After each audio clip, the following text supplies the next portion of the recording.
Now, into the ticket office of Disneyland. Oh boy, let's do this. Don't think the CIA is going to be trying to hack your second-gen iPod. I didn't think so. There might have been a lot of illegal music on there. I wouldn't doubt it. But, I mean, Because that would be stupid. iTunes is a constant source of embarrassment. I approve this measure. I really, really, really, really, really don't see Apple ever doing that. I am Nadella. I can't do it anymore without laughing. I was going to do the whole thing. Welcome, one and all, to the Calling All Platforms Tech Podcast. I am your host, Wes, and as well as the most, as they would say, most unappreciated, most underpaid Apple employee, Caleb Spenlove. Oh, yeah, they don't pay me anything at all. Dang it. In fact, I pay them a lot. Yes, you do. I'm feeling a little gypped right That's now. how they get their money. Man. You pay us to be an Apple employee. Gotcha. And also, to my left, the most grooviest drummer ever, in my opinion, Landon. Hi. You know, it's funny you say that. You've never heard me drum. I have. I've Have heard you? the beginning of this podcast. It's not me. I know. I just... Well, you're really good. I could do that. That would You be should. I difficult. was going to say, that's pretty easy. I think I could probably do that. I don't have the proper mic set up for that, unfortunately. Well, give a compliment and he shoots it down. Anyway. I'm just stating the facts. Anyway. You know what's sad? I think my 4-year-old daughter drums more often than I do nowadays. Oh. No, she's learning. That's true. It's good. That's cool. A drummer in the family. Yeah. Just push that. That's what you need to do. Then you can go and relive all the band stuff that you guys did before and when you were in school and go to those drumline concerts or whatever. You guys talk about it. I have no idea what you're talking about. Anyway, I was just going to keep my mouth shut and let you just ramble. Okay, I it's could all have. right. You I could have kept going, just... but I was like, they don't want to hear about this. These guys come, to hear tech and tech news. It's true. It is. Well, drummer, why don't you take it away with some Google news? Okay. Or the news that you have chosen. I do have some Google News, actually. Wow. And one thing that I am really excited about that should have happened years and years ago is Google Play finally has audiobooks. Yay! You no longer have to go to Amazon or Audible to get audiobooks on Android. Now that people already have a massive library. Yeah, now that in Audible. everybody's got an Audible library. I don't. I feel like they just pulled a Microsoft. We're here too. Yeah, finally. Like I said, it took way too long for this to happen. Yeah. Because, they've had books in the Play Store forever. Why not get audiobooks in the Play Store? I wonder if it was more of a rights thing. I think that has a lot to do with it. Like if Audible had some sort of, I don't know this, but like some exclusive like. Oh, they probably did. Audible Well, were they're the owned by first ones to Amazon. the audiobook game. Yeah, Like, well, they to had really push all of the agreements in place before anybody else got in there. So it must have Yeah. been something that ended last year that Google finally was able to sneak in and be like, well, we Well, want it too. Apple has audiobooks, right? They do. Yeah. But they have had rights issues with audiobook content in the past, and their audiobook division, they don't sell very many. I was going of to them. say, Yeah.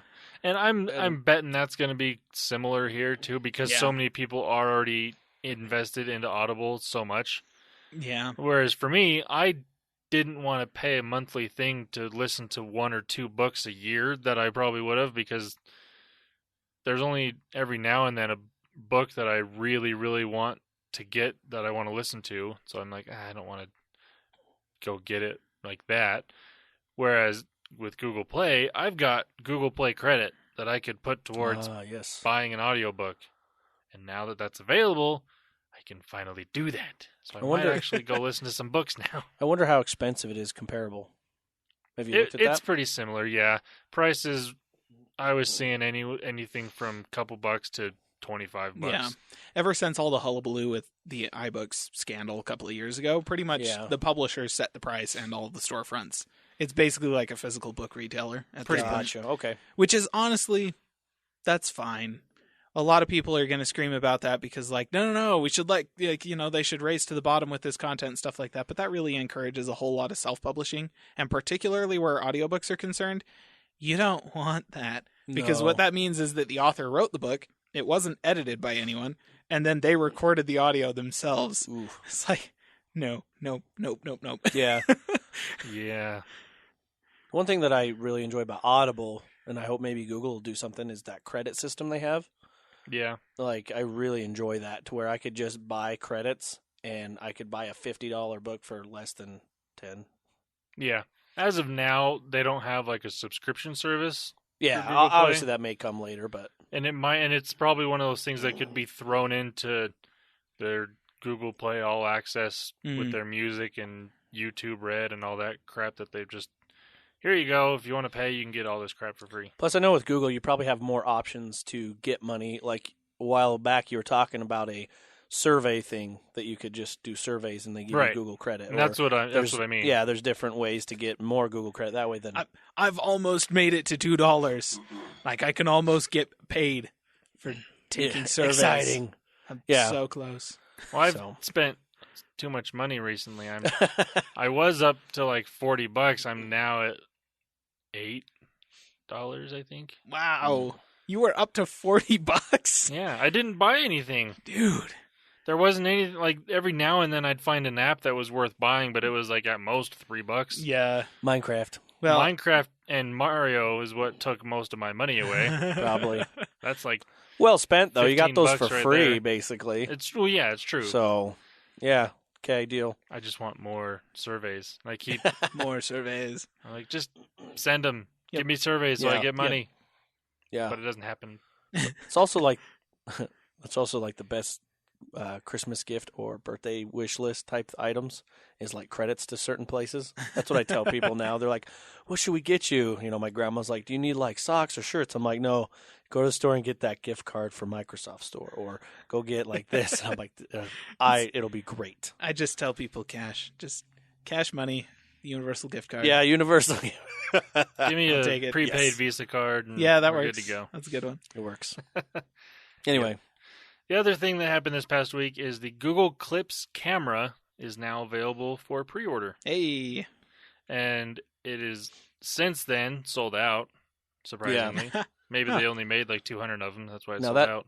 that's the one you can set anywhere and it'll take pictures That's automatically. the one. Yeah, exactly. And, Yeah. you know, at first I kind of thought that's kind of an interesting product, but it makes a lot of sense, like why they did it, because the problem always is that you're either not taking pictures or you're not in these pictures that Right. are being taken. So they want everyone to be inside of these pictures. And this, you can just put it somewhere where you can get decent pictures at that angle, and then it'll just start taking pictures, and then you can go through and delete the ones you don't want, and you can have it either just saved to the device itself at first, or you can have it automatically back up to your Google Photos account, which either way is nice. Yeah, it's awesome. And And then it also does face recognition and tags automatically. Did I hear that it right? can. before? It'll learn over time. Gotcha. Yeah. Well, and it does that so that it's trying to take the pictures when the most stuff is happening. Yeah. Yeah. Like, and we talked about this, like it being able to replace like that little apprentice photographer that follows like really expensive wedding photographers around at the reception or something like that, because the actual photographer is like trying to get all the money shots of the bride and groom, and so they have somebody else running around with another camera just snapping random photos of guests. Yep. Yeah. And so you just slap this thing on a tripod in one corner, and there you go, done. Or a couple of them in different places. Yeah, just to- exactly. yeah. And then you don't have to pay your little minion to follow you around, and then we don't train more photographers, which means that I guess we run out of photographers at some point. Either that or they all get replaced by Google cameras. Whatever. Or there's an abundance of photographers that say they are and just set up Google cameras everywhere. Totally a That's photographer, true. but I'm going to let Google take care of this.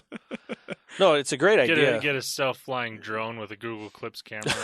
There you go. Yes. It's a great Just idea. follow me I around love and take this. photos, please. That would be awesome.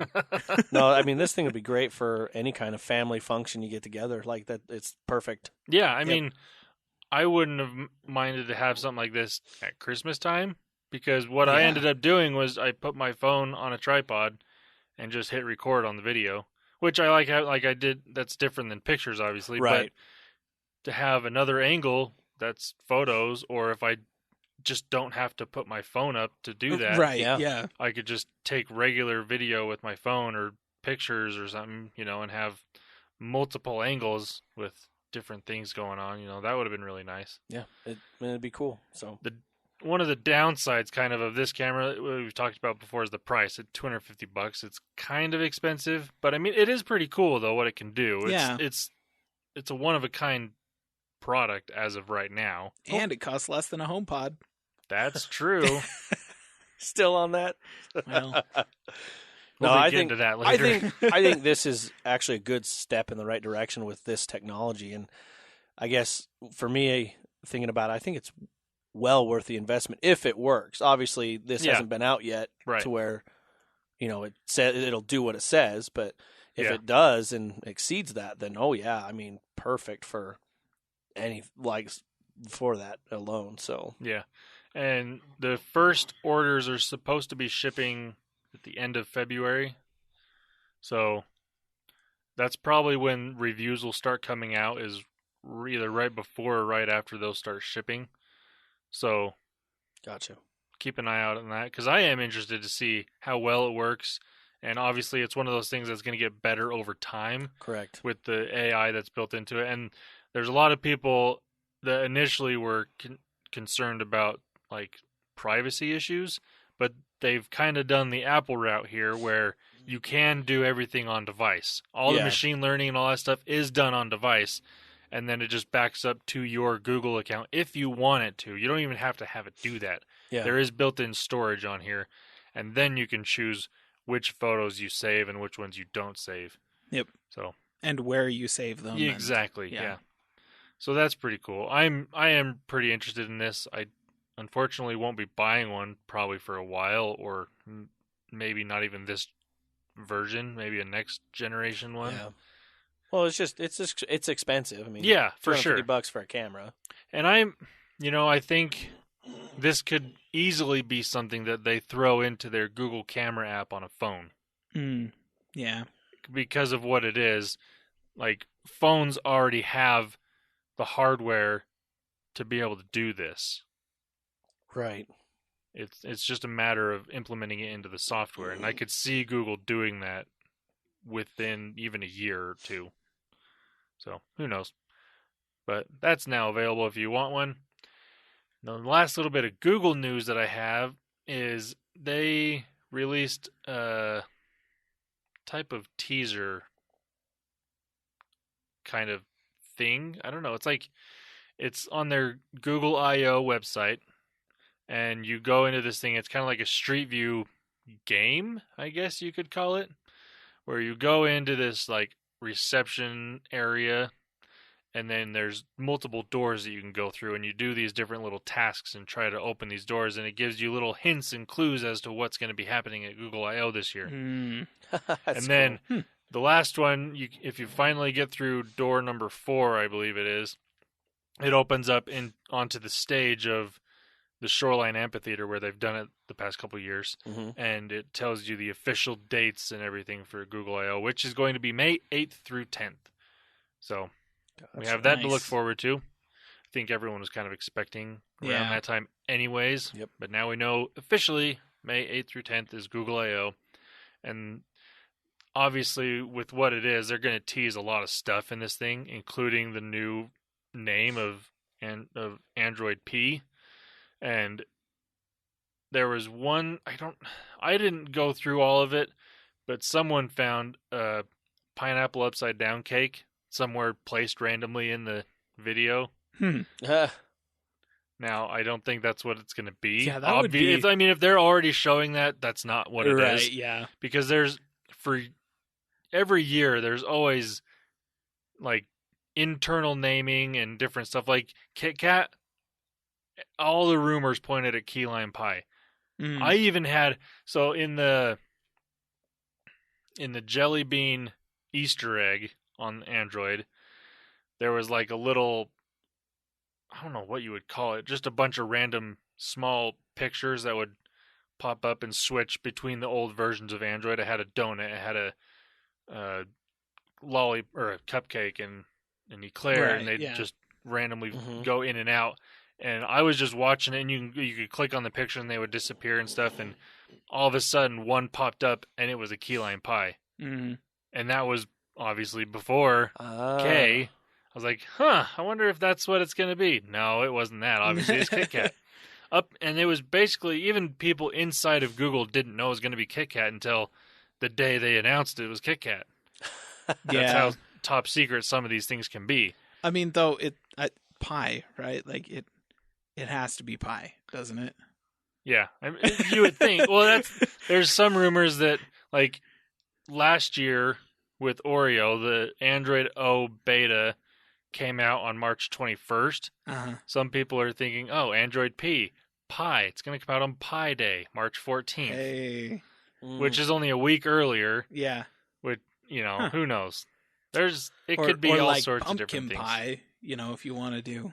Yeah. Too, you could do pumpkin pie. True. But, like, what other desserts or treats start with P? I don't know. No it could idea. probably be something totally weird like nougat. Okay, fair enough. Yeah. So who knows? But Google I/O, May 8th through 10th. So look forward to that. And the last little bit of news that I have, Samsung sent out press invites for an event they're going to be having on February 25th at MWC. And this is going to be a Galaxy S9 announcement. That obviously doesn't say that specifically, but the announcement shows a giant purple 9, and then it says the camera reimagined. So obviously there's going to be doing something different with the cameras. 4 lenses. Calling it right now. There's 4 going to be lenses. 4 lenses on the back. Oh gosh, I hope. Well, I doubt that, because there was also some press renders leaked out by Evan Blass, who's darn it, pretty accurate Yeah. with most of this stuff, especially within this amount of time of it coming out. It's probably pretty accurate. And the interesting part about these press renders is they appear to have more bezel on these phones than the S8 did. Huh. Which could just be the press renders, Right. and they could be poorly made press renders too. So, or unfinished. or unfinished, yeah. Yeah. I mean, from what the device looks like in the renders, it's not that much different from the S8, which I don't think anybody's really surprised by. Yeah. Although the fingerprint reader is in a better spot. It looks like the cameras are going to be like horizontal Yeah. nope. Vertical. Nice. Yeah.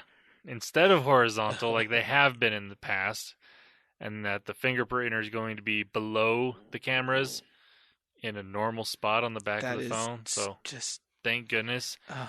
And there's rumors of something called intelligent scan, which people are thinking it's going to be a combination of the iris scan and fake face recognition, which they should have done on the S9 and Note 9 anyways, because that would have made it far better. Yes. Yep. So Yep. hopefully that's a thing too. So all in all, the S9 should be a better phone than the S8 Yeah.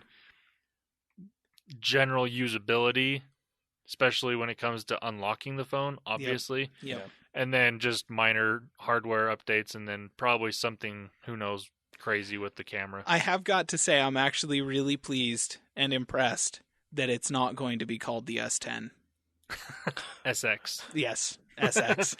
Yeah. I'm Breaking the trend really, here. really happy about that, because I was like, I mean, with Apple, it's stupid that it happened that way, but at least it makes some sense. It actually is the 10th anniversary of the iPhone. Like, there have been 10 iPhones, and so that was number 10. Yeah. Okay, I get that. Fine. But I was sure that Samsung was going to be like, oh, Xbox has an X. The iPhone has an X. We have to have an X. Just skip 9. It doesn't matter. Do it. Well, they skipped, was it 6 with the Note phones, but They that did. was more of just That was to just- get the yeah. same number on the phones. Yeah. But who knows? Yeah, It's yep. It's I'm Samsung. glad they didn't do that. Me the fact too. that there's a 9 in the release is like, okay, good. It's going to be 9. Please don't be idiots. Yeah, so the announcement's going to be on February 25th, and everyone's expecting the release to be March 16th, which is only a couple weeks after that. So it's about the same time frame, a little bit earlier than normal, but so we have that to look forward to in a month. So, and that's all the news that I had for this week. That's actually really good news. Yeah. So stuff that people look forward to. I think the thing I'm most interested in is the camera thing. Oh yeah, I'm definitely interested. Really I mean, cool. Samsung always has good cameras on their phones anyways. Mm-hmm. So I'm curious to see what they're going to tweak, I guess. Yeah, just and how they're going to do it. 4 cameras. I mean, the renders are still Just showing saying. dual cameras on the back. I don't know what's going to be camera. different about it. Maybe they'll have dual cameras on the front to make face recognition better and just portrait mode selfies. Yep. I don't know. Well, Something you know, stupid. Apple did it, so now Apple they have did to. it, and Google's done it, so why It's not a requirement. And put their own little Bixby on it. Why not? And it does have the hardware Bixby button still. That's awesome. Oh, sad. Yeah. So Well, that's still a thing, unfortunately. Well, all right, Mr. Apple employee. Righto.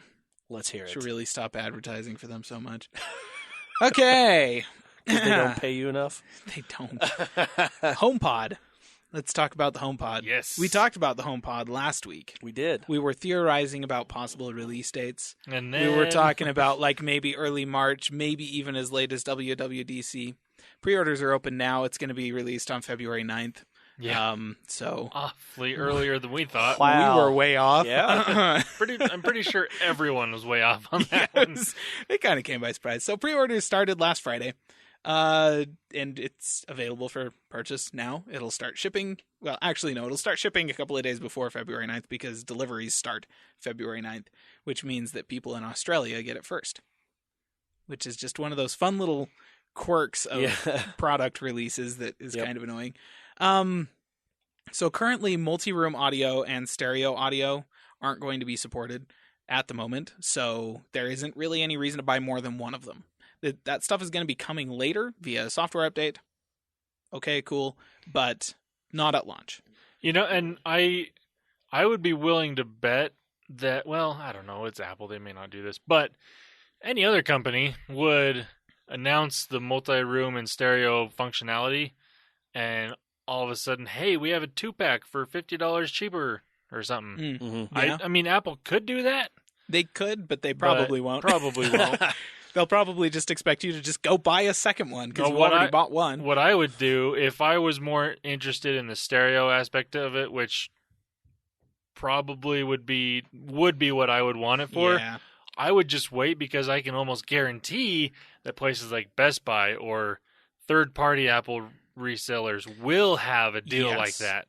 So if you are interested in that aspect of it, I would hold off. Yes, for sure. And that's the thing is like, at the very least, definitely don't buy 2. Just there's no reason for it right now. Buy the one, cool. Later you can buy a second one as soon as those features become available. That being said, it is going to be able to act as a speakerphone, which is something we didn't know you were going to be able to do with it before. We weren't sure because they've been really pushing the music aspect of this thing. That is their selling point. This thing is about music. Yeah. And yes, it's got Siri. Yes, it does all the smart speaker stuff too, but we weren't sure to what extent it was going to be able to do all the smart speaker stuff. It sounds like pretty much what normal smart speaker stuff is, like what you would expect to be able to do with a Google Home or an Amazon Echo. You should be able to do with the HomePod as well. Yeah. Just that's not necessarily what Apple really cares about.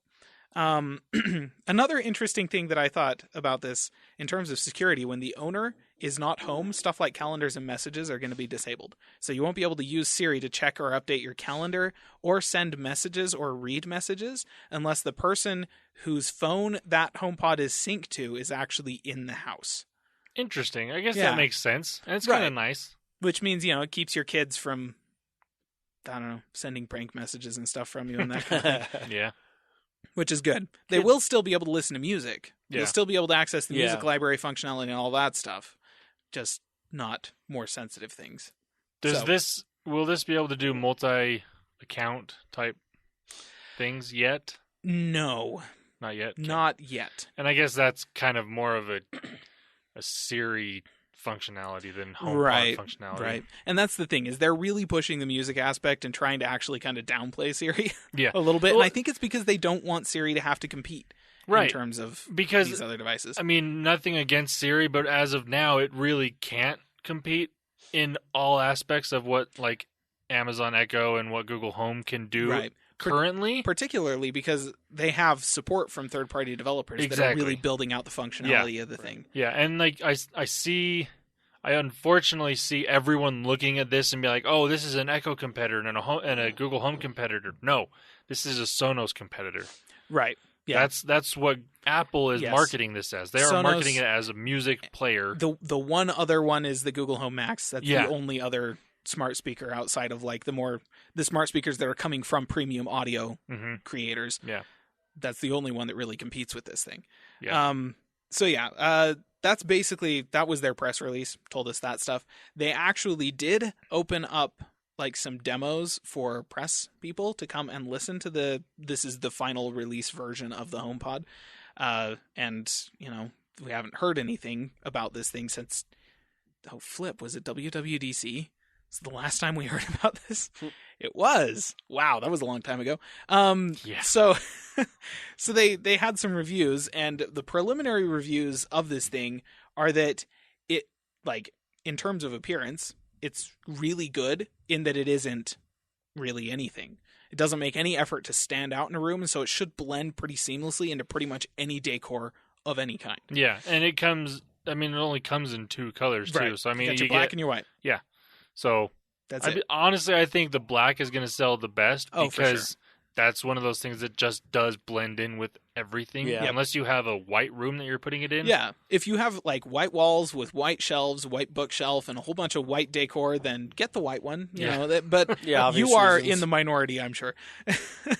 Everyone agrees that Siri is smart enough to realize when you meant to activate your phone.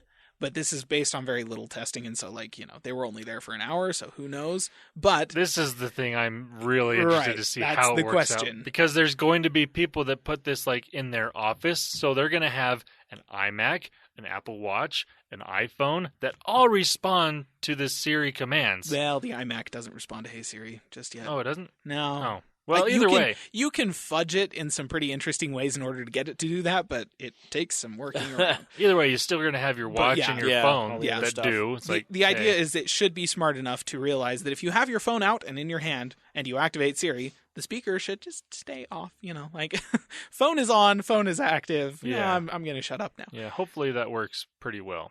Yeah.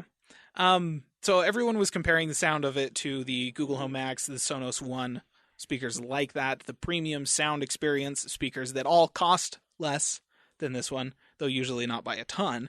Actually, the Home Max costs $50 more, I think. Is it really? But it's a much bigger speaker, too. I thought it was less.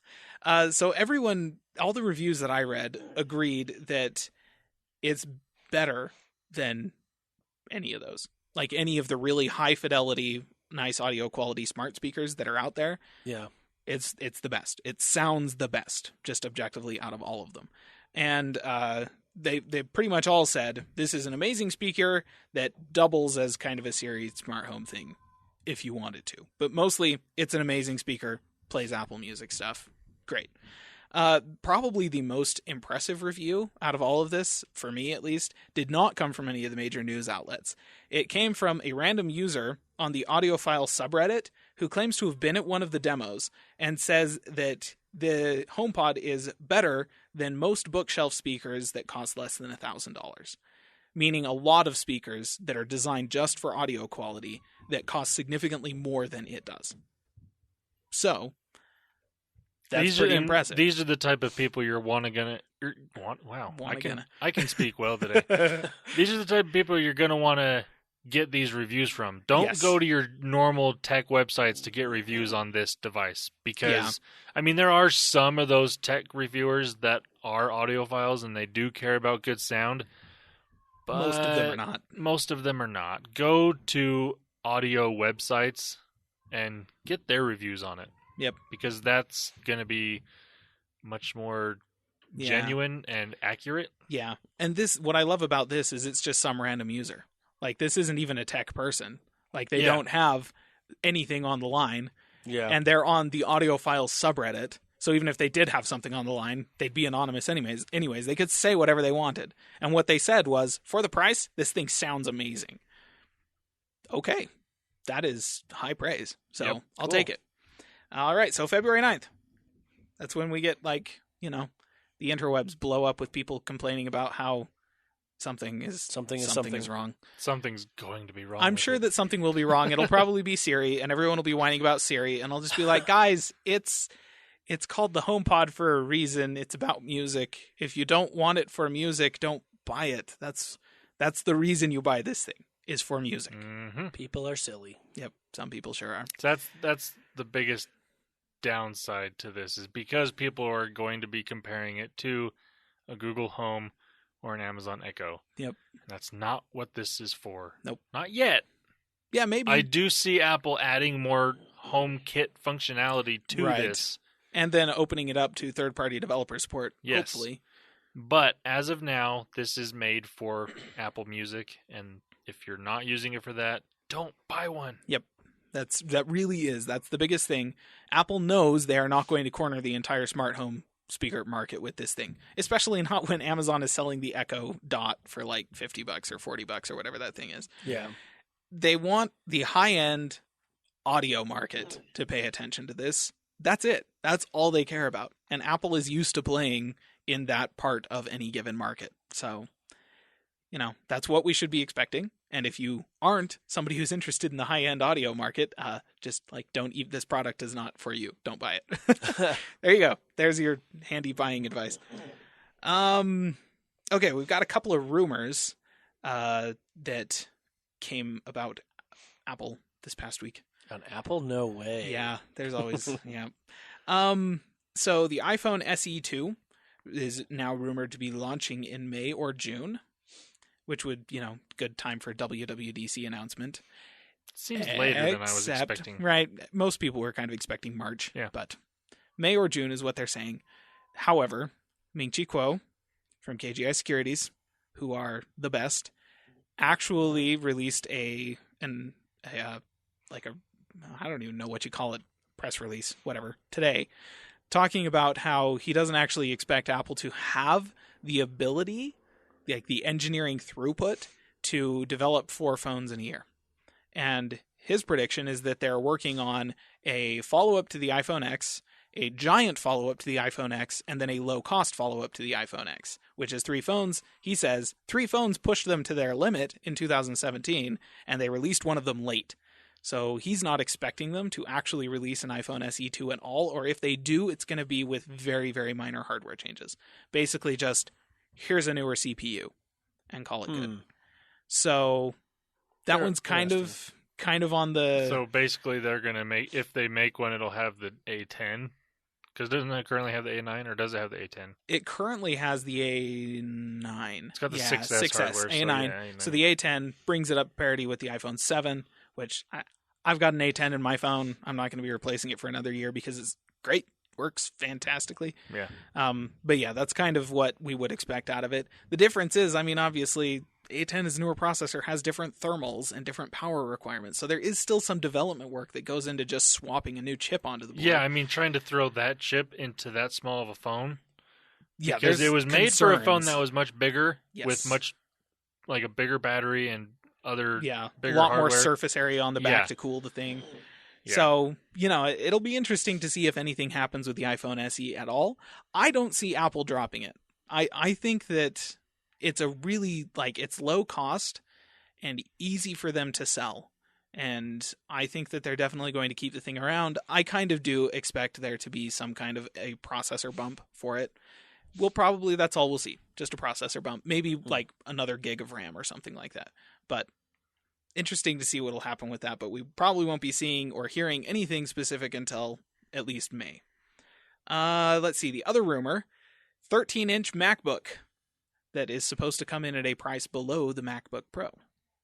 So currently we have a 12-inch MacBook that comes in technically at a price below the MacBook Pro, but not by much.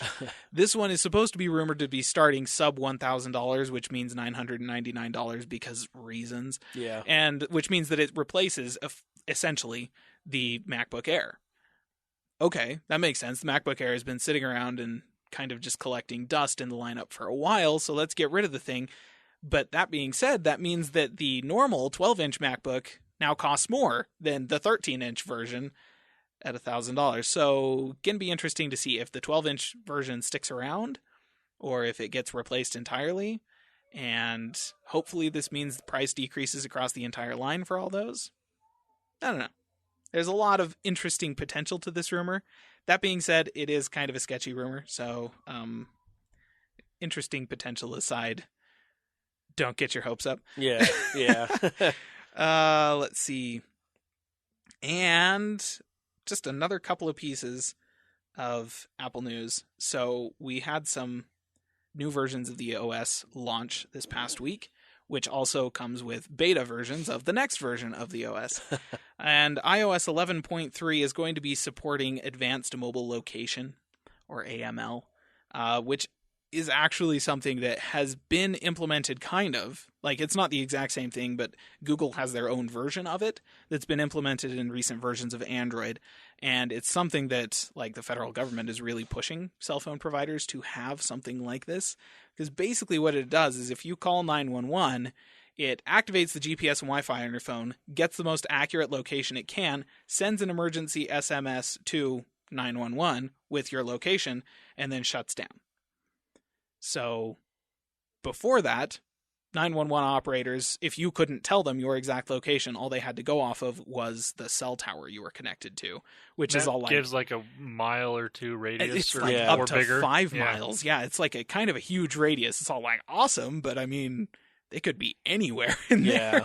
So that wasn't great. So this is much more accurate and can get them down to like, within 20, 30 feet usually. That's so cool. Something interesting to see. It's in the developer beta right now. Actually, the public beta was released just a couple of days ago, so it should be in the public beta as well. We'll be seeing that, hopefully, in iOS 11.3. And the last thing, we've got new beta versions of macOS as well. So 10.13.4, which is in beta, is starting to warn users when they open 32-bit apps to tell them that they are not going to be supported in future releases of the operating system, which at this stage means that 10.13 or 10.14 could very well be seeing 32-bit apps no longer supported, which about frickin' time. Macs have been 64-bit only processors since like the generation after they switched to Intel. There was like that one nasty year when they transitioned from the G5 to Intel's processors where they all had Core processors in them instead of Core 2. Yep. Those were 32-bit garbage. The Core 2 processors are 64-bit. Everything since then has been 64-bit. The OS has been 64-bit since like 2007 or something like that. It's been a long time, guys.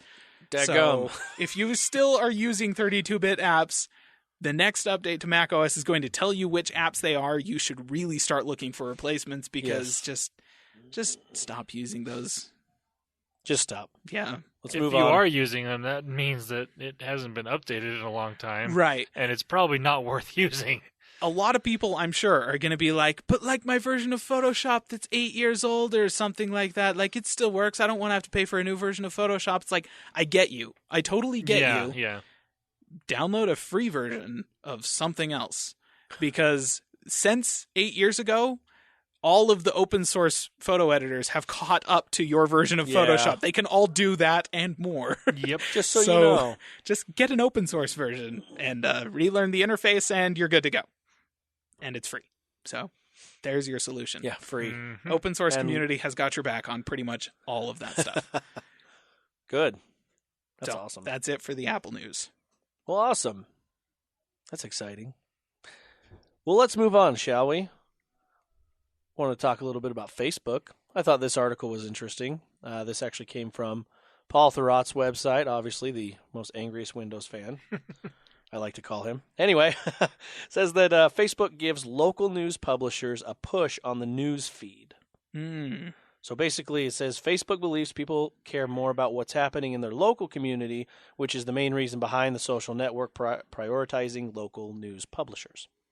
That's interesting, because really what I care about on Facebook is the people who I am friends with and seeing their updates, and I really don't want to see news.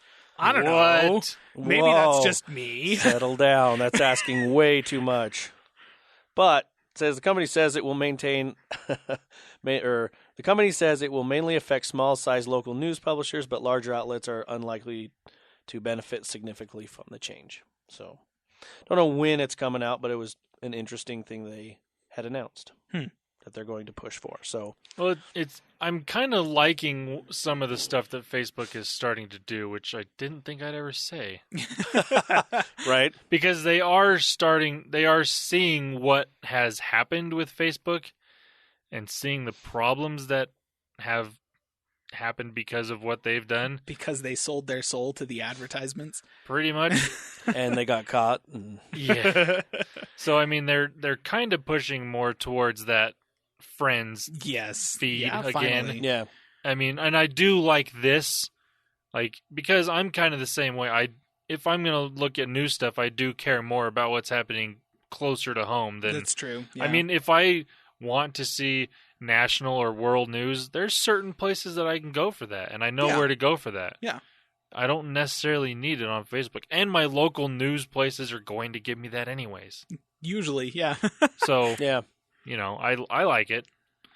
I still really want them to go back to a freaking chronological order news feed. Oh my gosh, yes. It's been way too long since Seriously. they've taken that away. And then they took it away on Instagram, which really pissed me off too. The thing that really sucks about that is that, like, occasionally I'll have a friend or something who, like, you know, I've got their stuff prioritized so that it shows up first or whatever. It's like, yeah, okay, fine, whatever. That usually works fine. But occasionally they'll post something that's really popular, and then it keeps jumping to the top of my news feed. Like, every time I open the app, I'm That's like, the worst. I already looked at this. I don't care about the 75 comments that got added since then. Yeah. Just Like, please see, stop. you can see that I liked that post already. I don't need to see it again. Now Please move go on. away. But it's like, I don't want to go up and say, like, hide this post, Yeah. because, like, then Facebook is in the background going, oh, they don't want to see that from that person anymore. I'm like, no, that's not it. It's just I already saw it. Yeah. Like, if I'm seeing something from 3 or 4 days ago, There's a That's problem. that's a problem. There is a problem. which happens far too often. Ugh, it's bad. Facebook got issues. Apparently, we all have rants about this. I see. Yes. Yeah. But hopefully this helps. Yeah, hopefully it will. So, They have been making some moves in the right direction. They just need to move faster. Dang it. Yeah. Yes. So thought that was worth mentioning. All right. So second thing, thought I'd mention, and the only person here that actually uses Microsoft Teams. Caleb. Hey, Our That's Apple guy. my Our least Apple favorite employee. piece of software. Says on here, Microsoft Teams is updated with App Gallery. Oh, good, because that's what I needed. So, yes. How about notifications that work? Please. Well, You're let me- asking way too much. so this new feature, let's go ahead and continue here. It includes the App Gallery, which this new store feature helps users customize their Teams experience and discover apps and services. You can also do Command Apps, which type. What is the symbol with the A in the circle? Is that ampersand? At. Is that at? Yeah. I've heard many different. That's at. Okay, so type the at symbol into the command box to display the list apps you can query and command. In the same way, you can add an emoji or a GIF or GIF. Cool. You can also do slash commands. You can also do Who, which is this is a new app that is powered by Microsoft Graph, and it allows you to search for people in your organization by name or topic. Maybe somebody will release an app that fixes the notifications. I haven't got to that point yet, Oh. and probably won't because it's not on here. Oh. But also a search bar that is located in the front and center at the top of the Teams window, and it allows you to find more commands and actions. So those of you that use Teams, Caleb, there's more features that are being added that you don't want. Yeah. It's like, I see what they're doing. Slack has stuff like this already, and they're trying to catch up with Slack. Yeah. I get that. But can you please make your dadgum app robust first? Mhm. Like 90% of the time, I don't get notifications from the thing because interesting quirk. the notification service stops working entirely, at least on Mac OS, every time Teams installs an update. But they're auto-installing updates, and I can't turn that off. So an update will install, the software will restart, it'll put this weird little ghost minimized window into my taskbar, and if I don't notice that thing and click on it in order to make it go away, then I just don't get notifications, like, at all. It shuts them down. Yeah. And then, like, days later, I'll be like, oh, crap, that thing's there again, and I'll click on it, and it pops up, and it's all like, hey, you missed 1 million conversations. Oh, why? So they have some work to do just in, like, the basic functionality of the app, and, like, maybe do that before you start adding app stores and stuff to your software. Microsoft. What you need to do is just get like a third or fourth monitor dedicated to Teams. Yeah, there you go. Then you never have to close it. Just this Teams. See? There it is. Yeah, Problem that's solved. the solution. Okay. Problem They solved. just expect you to have it open and running at all times. Because I already have, like, 3 monitors. What's 23 plus 23 plus 27 of worth of space that I'm using already. Wow. Kid, I totally have space on my desk for a 4th monitor. Just put it like on top of your other one. Okay, that might work. Fair enough. Just bracket and, like, glue it up behind the other one. I just need, like, a really tiny, like, little 10-inch monitor there you go. that I can just set on top. There of you one go. of the Just other get monitors. just get another one of those $80 Windows tablets and Yeah, you got tape, it. There it is. duct tape it to the top of your iMac and you'll be good. You got this.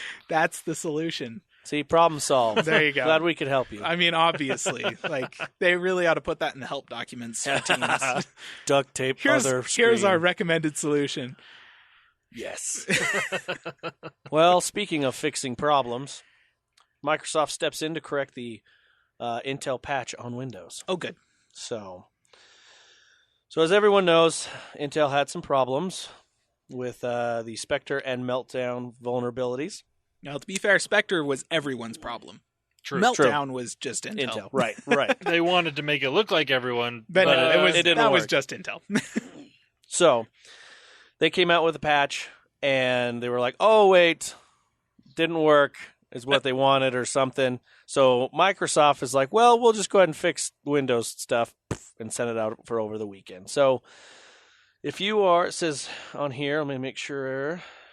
So it says the update was made available to those who had installed the Intel patch on Windows 7, Service Pack 1 or higher, Windows 8.1, and Windows 10, all versions. Nice. So you can also install it manually if you want to from the Microsoft Update catalog. Yeah. But this is just a fix to just fix it and be done, so you guys Yeah. aren't sitting here like, oh, we're waiting for a patch and being vulnerable. So this is an option. It'll automatically do it for you. Shnikes, I've got a Windows 7 computer I need to update. Yes, you do. Because, I totally care about the security of that particular Yes, you do. computer. Security and performance. So I just wanted to mention that. So you will be seeing an update on your Windows device or devices. Like, that's me. Devices. Barely related topic. Ooh. I finally have the Fall Creators update on my gaming PC. This is the update that installed on the crappy $80 Windows tablet, like, the day it came out. And here we are months later, finally installs on my gaming PC. There you go. I don't understand how they roll out their updates. Your game bar might look different too, so you might want to test that out. Yes, It has more that's features true. and things. Yep. So Does it actually allow me to specify, like, which server I'm sending the stream to? 'Cause I don't know. My that would be computer, I haven't lovely. messed with it, so that's something you'll have to do for yeah, us. I'll check it out. So It updated last night, and I was all like, oh, good. It, like, popped up. It restarted and popped up. It's all like, welcome to the Fall Creators Update. I'm all like, it's January. We are well and truly into winter at this point, Microsoft. But It's at least it almost wasn't a full February. 6 months. I mean, it's fall somewhere, apparently. yeah. The last time it was a full 6 months before I finally manually triggered an update. That's so, funny. So we're doing better. Glad you got it. Glad you got it. Well, we're going to I have an article here that kind of helps with the gaming side of things, and I figured I'd swing into that unless anyone's got anything else before we hit into gaming. Nope. All right. So Microsoft actually acquires a cloud gaming back-end platform called Playfab. Oh, I heard about this. Yeah. So on here it says Playfab offers game developers with a cloud backend for their games to help kickstart game development. The service provides game developers with mission-critical tools such as analytics, real-time data management, commerce systems, leaderboards, and much more. Playfab enables developers to work on the actual game while taking care of the back-end side of things that might be quite complex to set up, especially for new and indie developers trying to get into the market. Yep. So what is this big, what's going to help with this? It talks in here a little bit more down here. It says the addition of Playfab will allow Microsoft to expand its Azure gaming offerings by providing developers with a set of tools that will come in incredibly handy when scaling their games. Not only will it help Azure, but Playfab will also help new developers trying to make games for the Xbox One and the Universal Windows platform. Yep, they're really pushing it. It's good though, because like that's one of the things you'll notice very frequently with indie games, particularly on platforms like the Xbox and the PlayStation, is that if there's an indie title that is released on that and also on PC or something like that, it's single player primarily. Right. Like that's the main gist of the game is single player or local multiplayer, something like that. That's been huge. Indie games that are exclusive to the PC and released via Steam, a lot of them have a lot more multiplayer components to them because Steam handles that stuff. Yep. You just integrate with Steam's APIs, multiplayer is there. You get the layover, you get the friends, you get everything, like and matchmaking, it's all handled. This will allow developers for consoles, well, for Xbox, probably just Xbox, they'll be able to do that a lot easier. Indie developers will be able to do that. And it will also enable the more prolific use of in-game purchases and stuff like that. Yes. Which, I mean, app stores made that really easy. Apple obviously started that trend. Yay. But, you know, that will make that kind of thing easier for them as well. Which means that indie developers will be able to, you know, more effectively monetize their games, which means lower starting price or free-to-play games that they expect you to spend money once you actually get started. Yes. I don't know if that's necessarily a good thing, but I'm just going to go ahead and choose to look at it from the perspective of more multiplayer indie games on console and just... That's about what I was looking for, We'll too. stop there. Yeah. Because the rest of that rabbit hole is kind of dark and depressing. Yeah, let's stay on the lighter side of things. I thought it was cool, too. So yeah. Just thought I'd mention that. So I was looking on Xbox Wire, and they were talking about all the things Mixer has done.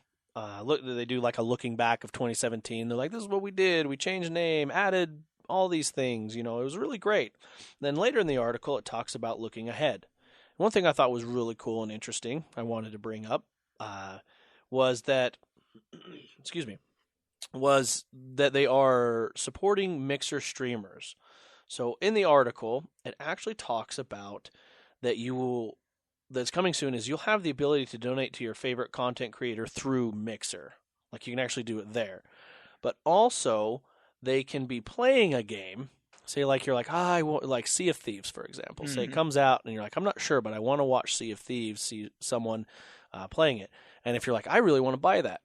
But there's an option that you can actually buy Sea of Thieves right there, and that purchase will support that streamer. Hey. So it works kind of like an affiliate link. Yeah. Correct. That is really cool, That's actually. fantastic. So also, as say like podcasters, that can help with that. So if you're like, hey, if you want to support the show, here's this. Or if you want a T-shirt, daggum, here, push this button, boom, there's a T-shirt. There you go. And it's right there on the stream. And it supports them. So even if we try to sell something, like you're saying, affiliate, like say an Amazon or whatever, Yeah. Right, yeah. It'll instantly go right there, right on the stream. So you can say, boop. That's cool. Maybe we should start streaming on Mixer. I am streaming on Mixer. I mean, the podcast. Everybody- Yeah. Oh, the podcast itself on Mixer. That's Yeah. a good idea, actually. Should So totally do that. We just need a fancy camera. Who's got a nice camera? Obviously not Wes, because we tried that one before. It didn't work. No, I do have a nicer one. I do. Well, you want to keep that with your stuff, though. Well, I'm not doing with my internet service provider. That's true. I'm just saying. You can't really stream. I don't mind handing it I over. have a phone. Yeah, it's true. I mean, true. it doesn't, We have Mixer I app. can't hook that phones. up to the mic, but it's Oh, got we a could. pretty nice camera. I know how to do that. Could we? Oh, well, there you go. But- and it streams to Mixer. Yeah. But it also, on top of that, not only the digital games, it'll also do like DLC as well for directly through Mixer streaming. So someone's like, hey, the new I know first things come to mind, the new Witcher 3. Obviously, it's the newer one. It was out for a year. What is it? Wine and Blood and Wine. Blood and Wine. Yeah. So you're like, oh, I want to check that out because that's actually a completely 20 more hours of the game. It's huge. And then you could do the same thing. Be like, hey, I'm streaming this, and if this person buys it on your stream, you get the kickback. Yeah, that's fantastic. I really that's a great. And on that note, dear listeners, hey, I stream on Mixer. That's Decod. We'll get that set up. Yeah, and I think it's really cool. Yeah, for with sure. that. I mean, with all not just with gaming, but like I said, podcasts and shows or whatever. You have the anything option. you're streaming, you can get to do it. That's just right on the stream. So set it up that way. I thought that was cool. They just said it's coming. They never were like, oh, on this day or later, what quarter. They're just saying it's coming, and I'm like, that is awesome. It'll probably be the spring 2018 creators update, which I fall. won't get until fall. It's basically fall for me. Yeah, everything. It's fall for Kayla, but I am when 6 Microsoft months says behind. it's fall. When Microsoft says it's fall for you, it's fall. You know what though? Maybe that was actually why the weather around here was so warm today. It was because I finally got the fall creators update and I accidentally reset the weather patterns back to September. It's fall somewhere. It's my fault. All right, the next thing I actually kind of wanted to talk to both of you about. So we've talked before about Xbox Game Pass. We know what that is. People like to say it's the Netflix of games. Basically, you pay $10 a month and you get a plethora of games, both 360 games as well as Xbox One platform games. Big additions on there that they've added was obviously Halo 5, Gears of War 4, and you can just play them anytime you want as you have the subscription. Well, one thing that they've come out and announced now is Microsoft's new Microsoft games will hit Xbox Pass on release day. Whoa. So Sea of Thieves. Dadgum. March 20th, you pay $10 a month. Just add that, boom, you're in. You're playing Sea of Thieves. You get the full thing. Wow. They're going to do that with Crackdown 3, State of Decay, and this is all new Microsoft games. So the new Halo, the new Gears, the new everything that's coming out from Microsoft. Forza is a Microsoft. They're getting Forza into this. Anything. You pay $10 a month, it's all yours. You know, that's actually really interesting because I was actually just reading an article today about how, one of the issues that Microsoft has with the Xbox platform right now is their lack of exclusives. Yeah. Like big budget exclusives to the platform. Whereas Sony has there's a stack of them, like big, huge exclusives that are coming out in 2018. Yeah. Microsoft has 3. They got State of Decay, Crackdown 3, and Sea of Thieves, and they actually just announced that they got Fable, the new Fable coming out. Oh, okay. So is that going to be coming out in 2018? No, it's not this now? year. Like they just announced saying that the people that made Forza are going to be making Fable. Right. So it's all in their studio. So now they're keeping it local. They're bringing all these first parties that are coming out. They're making it. So basically, last year I look at it. Last year was the hardware. Now this year and beyond is going to be the it's just really interesting because right now they don't none of those games are going to be available for play in 2018. They've only got the 3 exclusives that are coming out versus Sony's 7 or something like that. Big AAA exclusive titles. And I think that this actually seems like a good way to kind of respond to that. To basically say, look, we don't have that many exclusives coming, but if you pay this fee, this $10 a month, which is good, software developers and hardware developers even love subscription fees because it's really consistent incoming income. Mm-hmm. It's very consistent. They can rely on it. And if they can get lots of people to sign up for that, then that maybe makes up for the fact that they don't actually have as many Xboxes being sold into the wild as PlayStations because, consistent income. Right. They can rely on it. It's regular. And then that kind of means that they can work on getting more partnerships, getting more exclusives in the coming years, and it just makes it more appealing because we don't have that many exclusives, but you don't have to pay $60 for each of them. You pay right, exactly. I mean, I guess you pay $120 for all 3 of them, which is a savings of $60. Exactly. So there you go. Basically, a year you're paying for 2 $60 games a year, but you get right now. How many games? I looked and I was looking through, and there's 164 games today. Yeah. That if you were to pay $10, you have access to all of them. Yeah. And they're decent games. They're so obviously you'll get all the Gears of War, the entire franchise is there. Right. So because that's Microsoft.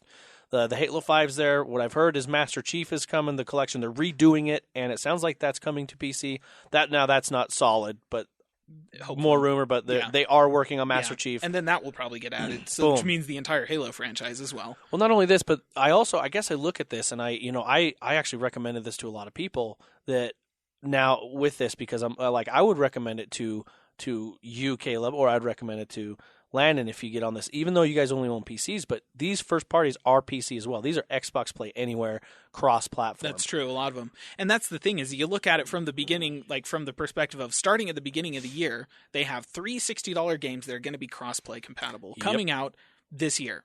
If I pay for this, then I get all 3 of those, Correct. And I can play them as much as I want. I've saved $60. Now, say Sea of Thieves is there, and you're like, I want to buy Sea of Thieves, and I think I want to stop the subscription. Let's just say, because you're in the subscription, they will sell you Sea of Thieves at a discount rate, even though it's not discounted to everyone else. But because you're in there, they will sell it to you, or any game at a discount rate. So you pay $10 for 1 month, buy it at the discount, and then you've saved some money. There you go. That's not a bad idea. So there you go. There's a lot of options there. It's smart business for them. I think it's a good service, and I think that they're handling it intelligently because in the face of what Sony has been doing with the PlayStation, they kind of need to work on some of that stuff. I think it's a good way to handle it. So big differences. I did a lot of research on this. So Sony's thing that's like this,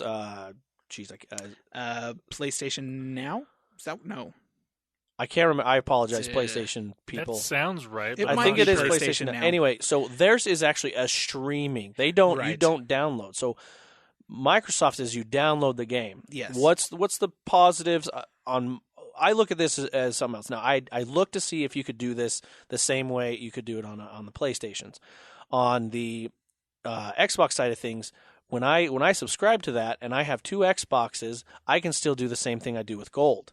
So I can have. So if I buy Sea of Thieves, or not buy, but do the Xbox Game Pass, any of those games will go to my home console, and anyone can play them, and I could be on another console and play the same games at the same time, and not pay double. Right. Yep.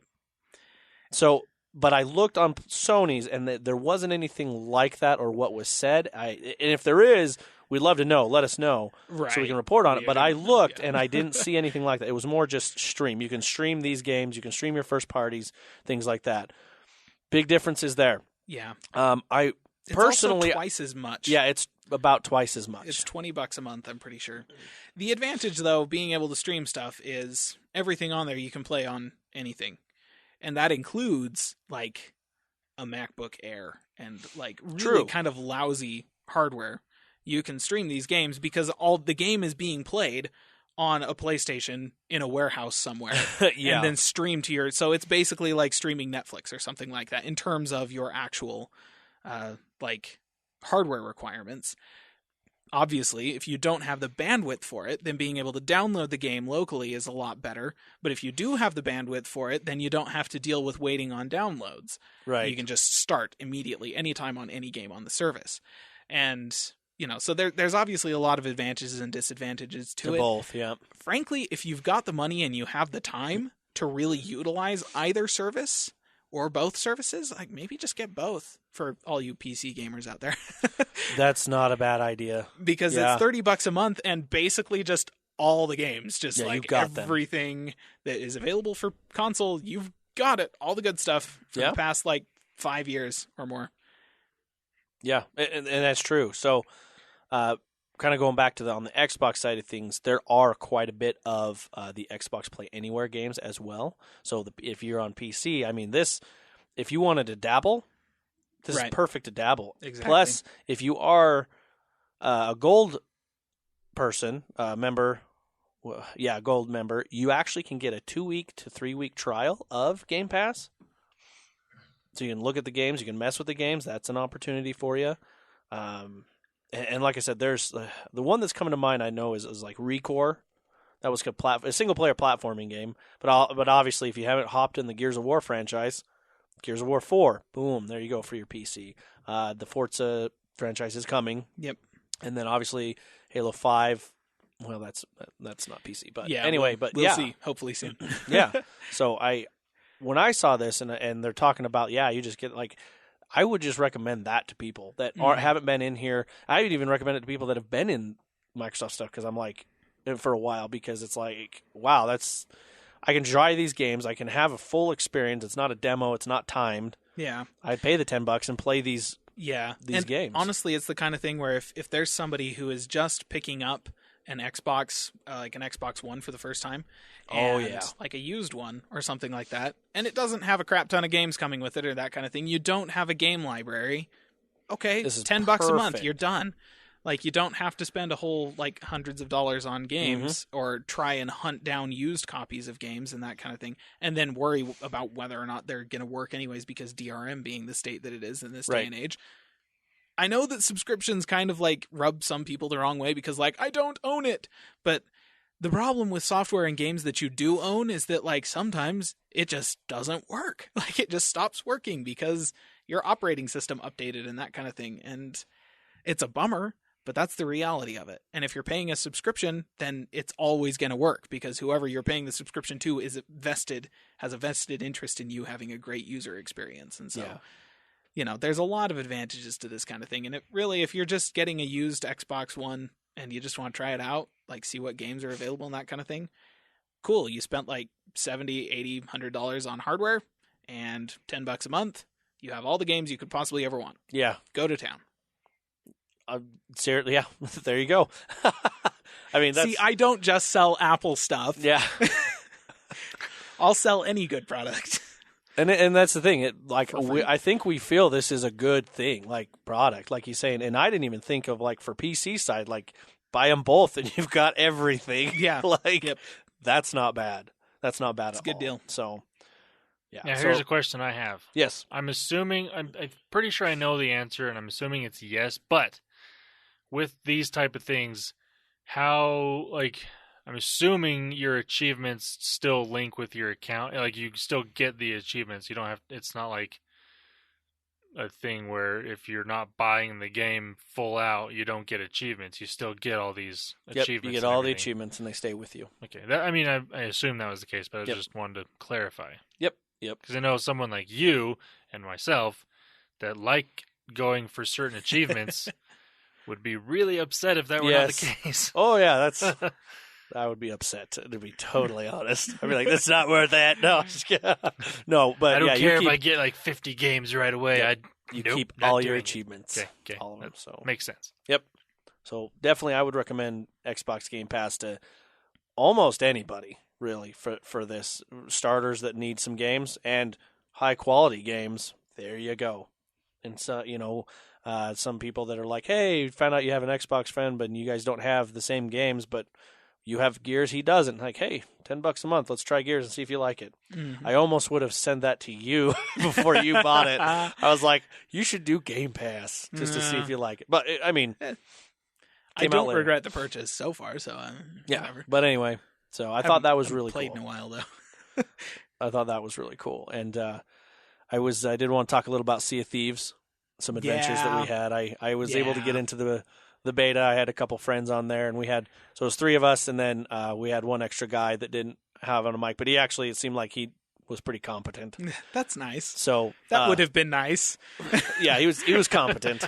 But anyway, so it was early this morning, and we got on there, and so we were like, let's get the biggest ship. We got a crew. Started going. Was just kind of messing, and I'm just going to lead you to the story. Is we're looking through, we're doing the treasure hunts. We're like, oh, I'll go to here. We got that down.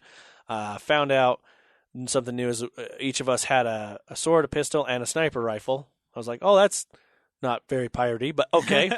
Got a sniper rifle. But the scope has cracks on it. I know it's got the cracks. Yeah.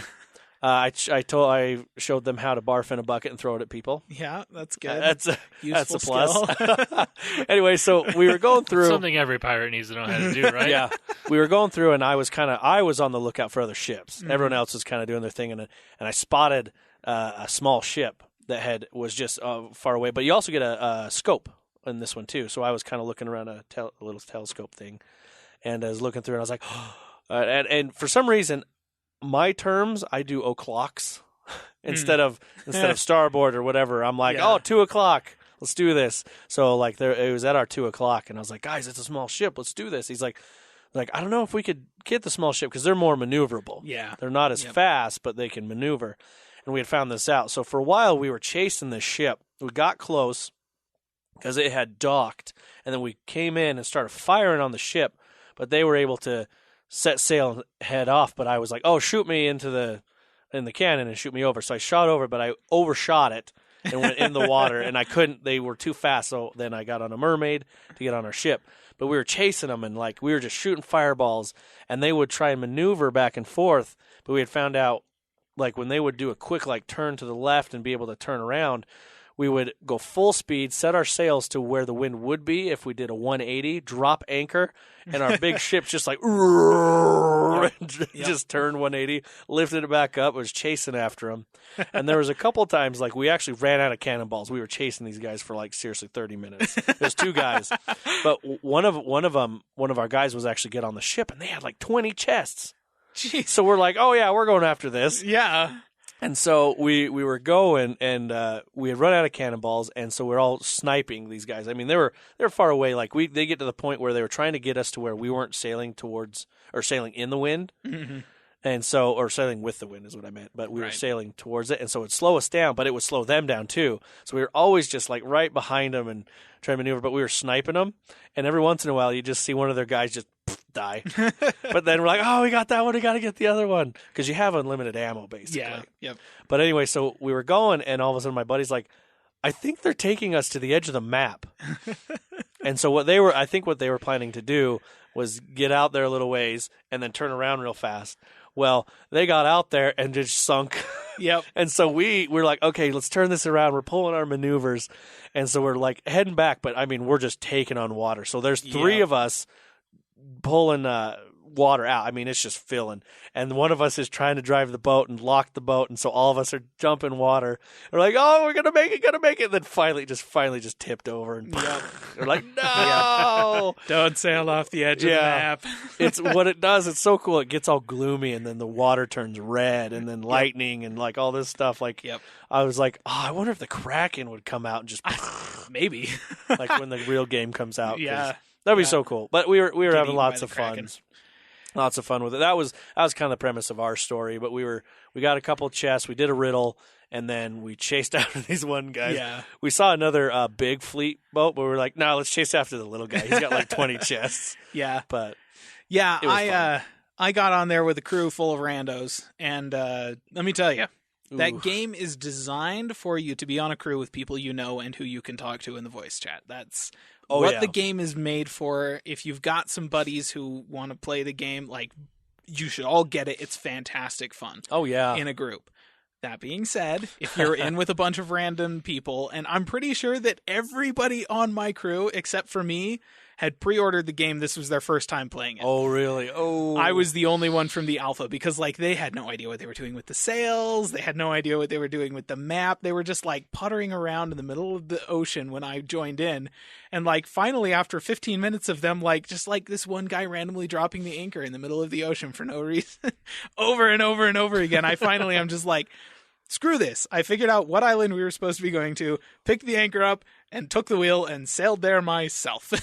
Good. Basically. And then we got to the island, and there was, like, another ship that was, like, kind of exchanging cannon fire with us a little bit. And, like, the crew, like, I don't know, my crew had no idea what was going on. So finally, I'm just like they had set it to sail in circles while this other person sailed in circles around us, kind of shooting, and nobody could hit anybody.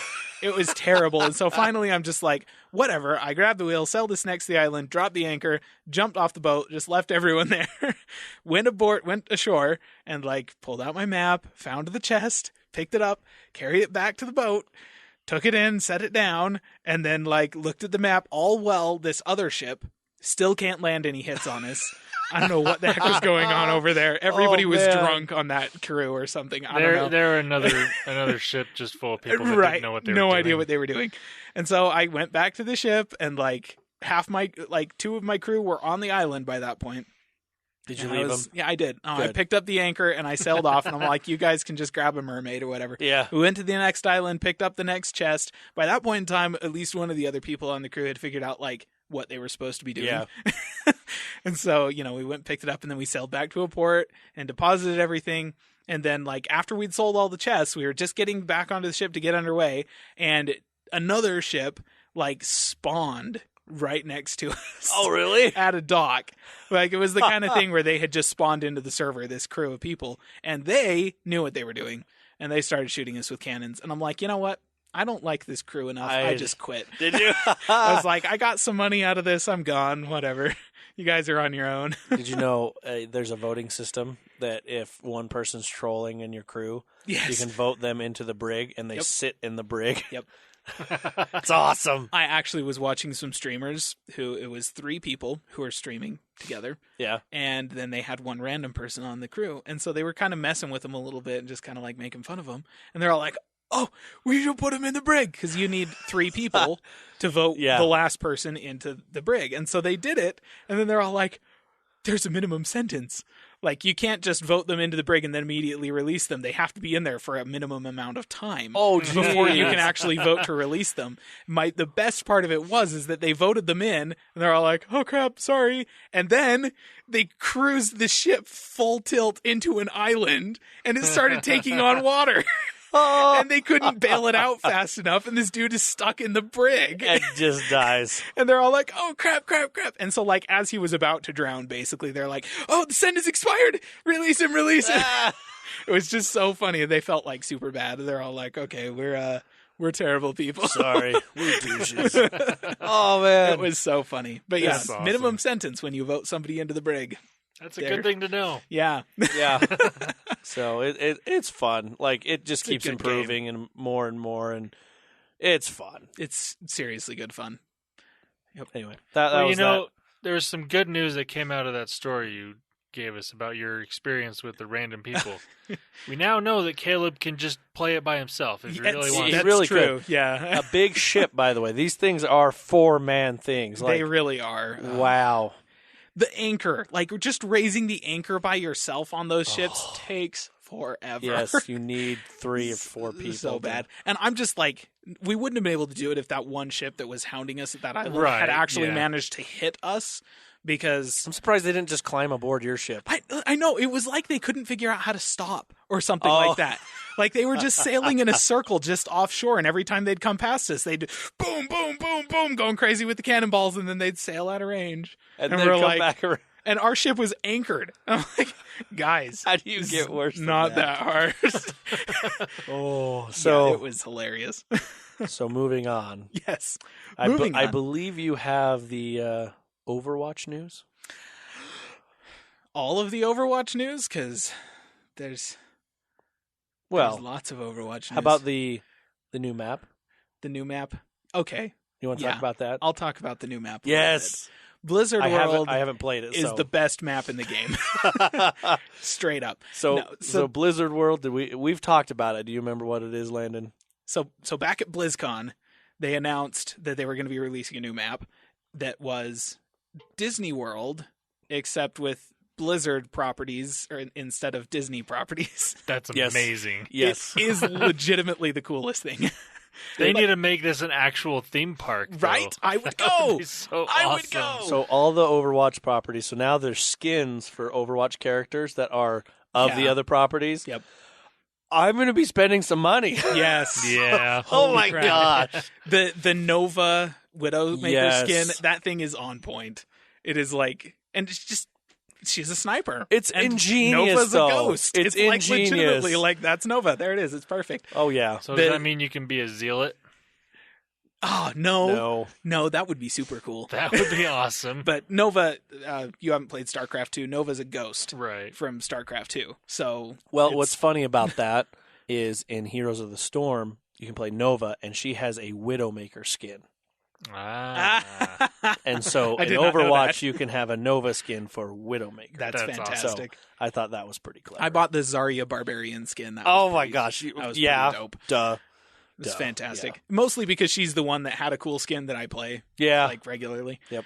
They didn't have any good Moira skins, and I've discovered that I am in love with Moira. You didn't get the David Bowie skin? No. No. I bought that when I was like, I want to troll people with this. It's hilarious. It's literally David Bowie. It is, straight up. Yeah, No, she's my new favorite character. And I have discovered that by playing Blizzard World as her a whole bunch of times in a row. Yeah. But she's super fun. Blizzard World is fantastic because it's got that whole, like, you start out in kind of the Warcraft. Well, you start out in the Hearthstone, like, pub. Okay. The tavern. And then you go out of that and you're in, like the entrance to the park, and it's Warcraft stuff. So they got statues of Warcraft characters. I haven't been. This is exciting. Over on one side, like in one little corner where you walk in, it's like the Lost and Found, except it's the Lost and Found Vikings, because the Lost Vikings was like the very first property that Blizzard had. So that's the only place they're referenced, but that's the name of the Lost and Found. So you go through this Warcraft area, and they've got like references to World of Warcraft and the original Warcraft games and like expansions to them and stuff like that. You go through Snacks Ramus. Is the name of a snack bar awesome. in there. And they actually have like a little ride that's in there where it's kind of like I don't know. It's like you get into a little bird, like the little eagle, and then you go into a building, like supposedly. They have the track into the building, obviously has a door cut off, so it's not an actual full ride, but the little carts are going around in a little holding pattern circle outside of the ride, and you can hop on those things and then sit there and ride them. The very first match I played as Lucio because I wanted to be like more mobility. And so like I like climbed up there, and there was a Genji up there who was just chilling from the other team, and I hopped onto one of the little carts and was sitting there, and this Genji runs up and hops onto the cart next to me, and I start doing my emote, which is dancing, and he starts doing his emote, which I can't remember what his emote, I think it was just the sitting emote, and so we're both sitting there on this cart for like legitimately 2 minutes of my team's push to try and capture the point. Oh, that's hilarious. We totally lost that match, but I had a great time. I bet you did. And we didn't kill each other, too. That was the best part. I think like, we waved at each other. See, that one, I did this with Junkertown. I started a custom game and just went in by myself so I could just see everything. Yeah, I did that later. Good. But I bet there's so many references of awesomeness. Oh, it's fantastic. And then you move out of the Warcraft area into the Starcraft area. And over there, they kind of have Heroes of the Storm as well, because it's more kind of a futuristic style to it. And that's Tomorrowland. It just feels like Tomorrowland from Disneyland and stuff like that. And then after you get through that, then you move into Diablo, into the cathedral. Like legit, there's a little piece of Tristram just outside of it, and then the cathedral. And you go in there, and that's where the final push is. And like each point has its own distinct feel that corresponds to one of Blizzard's properties, and it's so fun. Like I need to get in there. I haven't had time this week to do it. If you have Overwatch and you love Blizzard games, I mean, obviously the only Blizzard property that isn't really represented there is Overwatch, because that would be just way too meta. Yeah. But that's pretty awesome, though. It's so fantastic. I love it. When they announced that at BlizzCon, I was like, oh my gosh. But even the skins, dude. Like, the skins are dope. Well, and that was the best part, is in addition to a whole bunch of skins that correspond to Blizzard properties that they released with Blizzard World, there's just a bunch of new skins. Yeah. That aren't an event-specific skin. They don't cost 3,000 coin, whatever. They're just there for you to earn in loot boxes for the rest of forever. And it was a great update this past week. Yeah. So make sure it's updated and get in there. Oh, yeah, for sure. All right. Do you have anything else? I do. I've got a few more pieces of news before I get to my indie game spotlight of the week, and that's what I'll finish on. Okay. Wanted to mention, God of War for the PlayStation has a release date. It is April 20th. So for anybody who wants just the craziest, just most like, oh, it's just insane combat ever, you want this game. The Monster Hunter World beta has happened. Is still happening, might still be going, I can't remember. For anybody that pre-ordered the game, I think I thought it was out. Is it actually released? I think it actually released. Did they? I can never keep track. I think so, because my feed is getting a lot of achievements on I think it's huge. released. Like, and apparently it's fantastic. Everybody that has played it loved it. The reviews are great. The visuals are gorgeous. Combat is fantastic. The hub world is really cool. Everyone's all raving about that. The cats are cute. So, Yep. It's everything that the internet wants. I heard it's got the most what do you call it? Most you have the most options to customize your cats. Oh, there's many. Holy cow, it's impressive. Like, if you want a cat creator, this is the game. This is the one. And then the cat will follow you around and be like Elizabeth from BioShock Infinite and like throw you health and stuff like that, which is fantastic. Okay, and also today, Final Fantasy 15 Pocket Edition now has a release date of February 9th, HomePod Day. Hey, check that out. It's available for pre-order right now. So Final Fantasy 15 Pocket Edition, for those of you that haven't heard of it, is going to be an episodic Final Fantasy 15 game released on mobile devices. Chapter 1 is free. There are going to be 10 chapters in all. I think it's like chapters 2, 3, and 4 are going to be $1, and then chapters 5 through 10 are going to be $4 or something like that. The idea behind this is that it is the full story of the game. All the characters, everything in the game, it's all there. Leveling, combat mechanics, everything. It's a full Final Fantasy 15 game on your phone. Difference is the graphics and sound are different / simplified. And that's pretty much it. That makes sense. Obviously. Right. It's obviously it's got to work on the hardware for a phone. So, and it was designed for PCs. Yeah. Like, it's really that's pretty cool though. Yeah. So yeah, that's going to be coming out February 9th. And since the first chapter is free, I'm going to give it a shot, Why not? What the heck? Okay. And for my last piece of game stuff, Indie Game Spotlight of the Week. This week, a game that is actually available tomorrow from developer Stately Snail. For Windows, there's no price currently, and it might actually be free. I'm not sure. It's called Shadow of the Loot Box. What? It is... I'm just going to read you some of the stuff that they had on their Steam blurb. The first-person shooter about micropayments, loot boxes, cut content, and everything we quote-unquote love in modern video games. If you always thought that there were too few loot boxes in other games, this game is for you. Shadow of the Loot Box is an attempt to present what video games can become in the near future. Will you be able to overcome the thorny path full of microtransactions, loot boxes, and bugs, resisting the temptation to use the in-game store? This is amazing. It features loot boxes, more loot boxes, micropayments, pre-early access, cut content, procedurally generated quests, towers and outposts, and much more. So like a video game making fun of video games. It is totally. It's a meta commentary amazing. on the industry of games right now. It's pixel graphics that feel kind of like Minecraft meets Terraria. It's first-person shooter. The whole game is basically a troll on every trope in video games right now, just straight up. And it is on my wish list.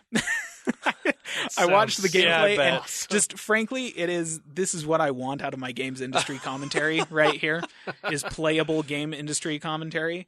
And I'll let you know next week on what the price turns out to be and whether or not it is as good as I want it to be. If you're going to be streaming, let me know. For sure. I want to watch this. So, yes, that's Shadow of the Loot Box. Keep your eyes peeled. It's available tomorrow. That's so cool. Oh, that's awesome. That was a good end right there. Yep. Thank you. I love it when things like that happen. When, yes. Like something within an industry makes fun of that industry. Hardcore. And if they can do it right. Oh, yeah, yes. that's always the kicker. It's got to be done well. Yes. And this sounds like it's if the probably gameplay actually turns out to be good, and it does look like it's at least okay based off of the screenshots and videos that they have posted. If it turns out to be good, then this is going to be just amazing. Because it's like, yes, we made a good game making fun of all the other games. That's epic. It's perfect. It is. Awesome. Well, Landon, do you have one more thing? I do not. Although I do want to mention Minecraft. Oh, I've been playing more. Have you? And you need to go find my area in the realm. Okay. I've built this giant tower. Just copying all the rest of us. Well, kind of. I've kind of copied a little bit from everybody. I copied Caleb's little pathways that are floating. Yeah. I made a couple of those that it's like a moat around my tower. Yes. And then it's like, I don't know how many blocks high, probably like 50 or 60 blocks high. And I made it's not huge. It's not very big. It's like 5 by 4 square blocks. Like, it's not big, but then it goes up way freaking high, and I built stairs inside that go in a spiral around the walls. Oh, that's awesome. And then I've started building like a platform, and part of it's glass and part of it's like stone and cobblestone or See, what you should granite do. and stuff. Nice. See, now what you should do is get rail that goes all the way up and then shoots all the way down. Oh, geez, so that you can make people sick. Right, They get on it. yeah. Someone actually did that on Minecraft once. Like you could, he basically put power rails in a circle and then put a cart and then hopped in it. It's just, and I think it got really bad because it got to the point where his cart was faster than his body. And it was just like, That's fantastic. Awesome. Anyway, Now that's awesome. Now you slap on a VR headset and play that. Oh, There you go. Oh gosh, kill me now. Yeah, it will. It will. Awesome. All right, everybody. Well, thanks for listening and have a good rest of your week, and we will see you next time. Bye-bye. See ya.